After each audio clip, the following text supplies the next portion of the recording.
At newstime, the House of Representatives was still debating an extension of the state of emergency in St. James. Our reporter Herman Green was in Gordon House and now joins us live. Herman?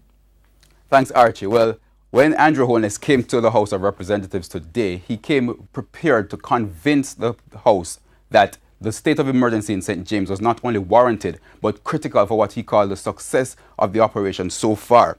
Now, he listed several points of success. Firstly, the reduction in murders in St. James. He said that since the start of the state of emergency, there were 62 fewer killings between January and April. Now, he also noted that 133 persons have been arrested and charged for various crimes as a result of the state of emergency. 22 of those were for murder.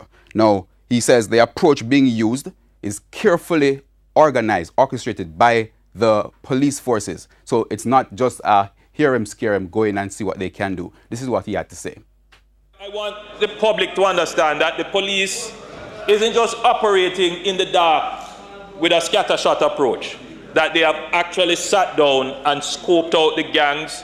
They have intelligence workups on them.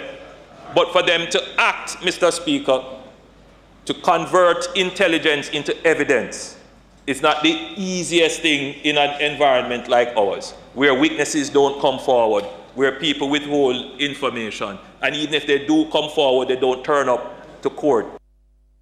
Now, using a graph, the Prime Minister said crime figures from independence in 1962 until 2017 showed that murder was an issue for both sides of the House, both administrations. He also noted that he needed a bipartisan approach in order to deal with crime. On gangs, find wanted persons, and develop the cases around the main facilitators of crime. We are getting the information required to target the perpetrators, facilitators, and erode the capacity of gangs. I want to point out, Mr. Speaker, additionally, 8 persons who were major players in the various conflicts in St. James, who were displaced from St. James, were either arrested or killed while resisting capture in the various operational exercises. Now, from the get-go, the opposition leader, Dr. Peter Phillips, pointed out that the opposition would be supporting the extension this time, but he still noted that he had several concerns. Among those, he said, was the lack of a clear crime plan going forward after the SOE, the state of emergency. He also pointed out that despite the Prime Minister insisting that there was no case of abuse of power by the police, he had an issue with that because the number of persons detained compared to the number of persons charged was just too far. This is what he said. 100 plus out of almost 2,000 picked up. And we say no human rights has been abused. But I tell you frankly, for the mother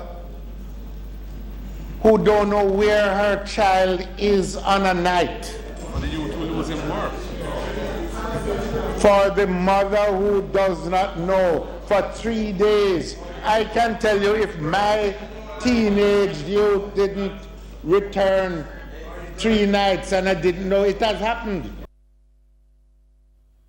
Now, a short while ago, the opposition spokesperson on national security, Fitz Jackson, he made his contribution to the debate. So this will be going on for quite some time this evening. Doreen, it's back to you.